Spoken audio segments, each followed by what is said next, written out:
President Zelenskyy says he is confident that the United States will not betray Ukraine. Russian President Vladimir Putin says his troops are holding the initiative in Ukraine.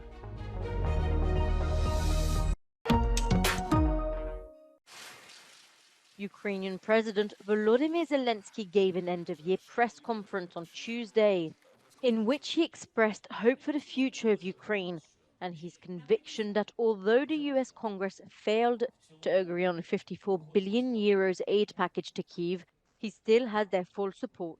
Я впевнений, що Сполучені Штати Америки нас не зрадять, і що те, про що ми домовились з Сполучених Штатів, буде виконано повністю.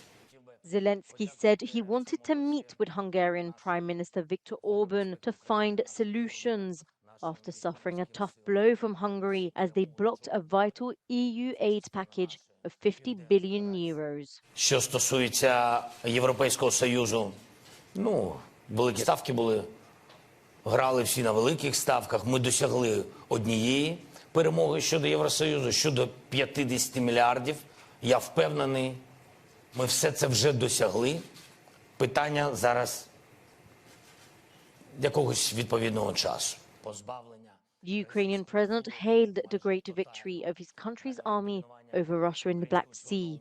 It is not known when the war will end, as he himself admitted, but the army intends to mobilize up to 500,000 more people. Russian President Vladimir Putin, speaking at the meeting of the Defense Ministry's board on Tuesday, said his troops were holding the initiative in Ukraine. Putin also says that the West continues a hybrid war against Russia and insisted that Russia is not planning war against Europe. Противник несет тяжелые потери и в значительной степени растратил резервы, пытаясь показать своим реальным хозяевам хоть какой-то результат своего распиаренного так называемого контрнаступления. Кстати говоря, и миф о неуязвимости западной военной техники также рухнул. Russian defense minister stated this Tuesday that Russian troops now control a territory in Ukraine that is 5 times larger than that occupied before the start of the war in February 2022. Russia has damaged or destroyed almost every building in the eastern Ukrainian city of Advika, according to a new report. It is part of a major assault plan which has seen civilian infrastructure like schools and hospitals deliberately flattened. Over the last 24 hours, Russia has launched dozens of drones at Ukrainian cities in what's become a nightly barrage, while trying to put together a ground offensive in eastern Ukraine with limited success, Ukrainian troops so far being relatively well armed. But with US aid remaining blocked by Congress, the situation could change. We are still planning one more aid package to Ukraine later this month. However, when that one's done, as the comptroller, Mr. McCord, made clear in his note to Congress today, we will have no more replenishment authority available to us, and we're going to need Congress to act without delay. Ukrainian President Zelenskyy thanked the EU for adopting a 12th package of sanctions against Russia. It focuses on imposing additional import and export bans, combating sanctions, circumvention, and closing loopholes. The Russian Defense Ministry released footage it claims is Russian artillery firing at Ukrainian positions. For months now, neither sides appear to be making progress.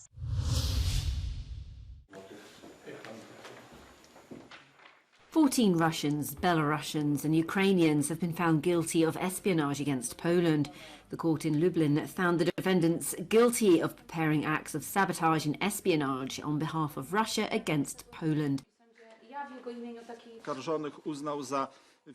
The judge said some of them operated within the framework of an organised criminal group, a spy network that has since been dismantled. Among the operations being prepared was the attempted derailment of aid convoys to Ukraine and the surveillance of military installations in crucial infrastructure in Poland. The sentences range from 1 month to 6 years in prison. 2 other alleged members of the network, the only ones who withdrew their initial guilty pleas, will be tried separately.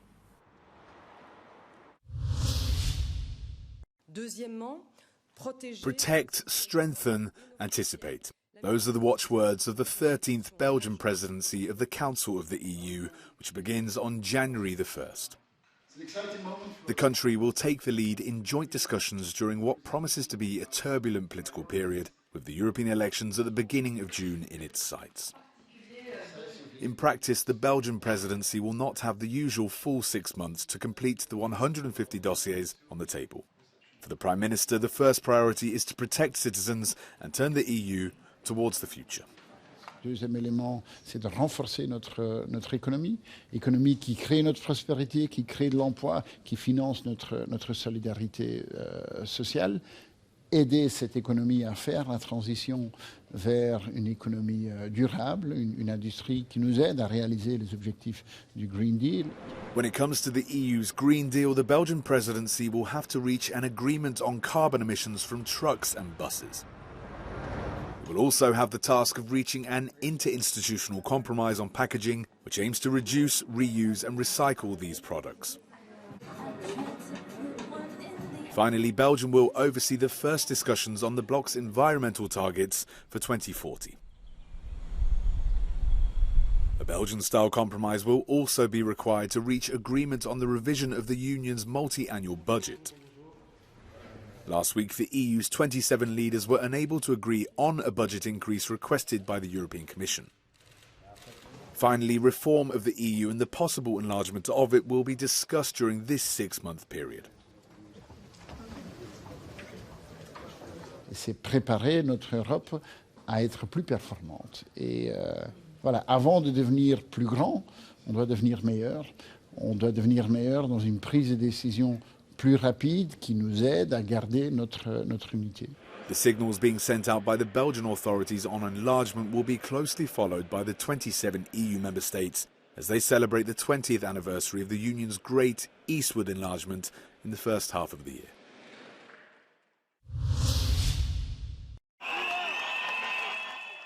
Several thousand Serbian opposition supporters have been protesting outside the Electoral Commission building in Belgrade after political tensions rose following reports of irregularities in the country's weekend elections. An early official vote count confirmed victory in the parliamentary elections for the ruling Populist Party of President Aleksandar Vučić. But international election observers say the snap election was held in unjust conditions, with multiple reports of irregularities. Opponents of President Vučić are claiming the vote was rigged.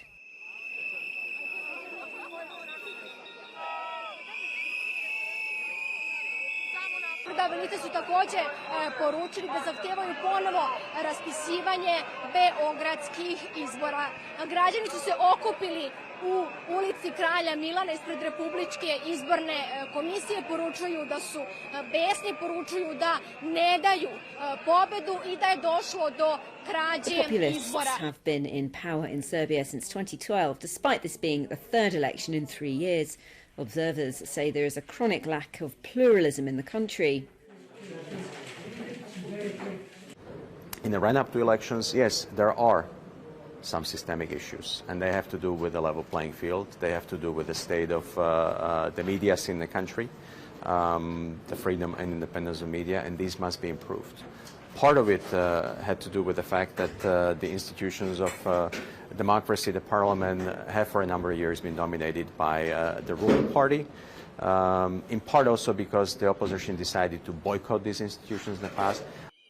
Some coalition Serbia Against Violence members have submitted their evidence of vote rigging and are planning a hunger strike until the results of the Belgrade City Hall elections are cancelled. The intensity of a volcanic eruption that began last night southwest of Iceland's capital Reykjavik is decreasing, according to the country's meteorological office. Icelandic authorities have created a safety zone in the affected area, which was evacuated weeks ago. Some residents are worried, others excited. I'm very excited to be here in this place, in this time, and just being able to see this natural phenomenon happen. It's just like something from a movie. Now, this time there is a lot going on and a town involved, which might end up under the lava that's flowing behind us. So yeah, that's kind of mixed feelings, to be honest. So yeah, let's see how it goes and how long it lasts. It's still amazing to see, but that's kind of a bittersweet feeling at the moment. The Icelandic Meteorological Office explained in its latest bulletin that the eruptive fissure is about 4 kilometers long. There have been no air traffic disruptions so far. At least 120 people have been killed and more than 700 injured in a 6.2 magnitude earthquake in China. As rescue operations are ongoing, many people will spend the night in tents in camps set up by the authorities. Houses and roads have been destroyed and high voltage power lines have fallen. Electricity and communications were cut off in the provinces of Gansu and Qinghai.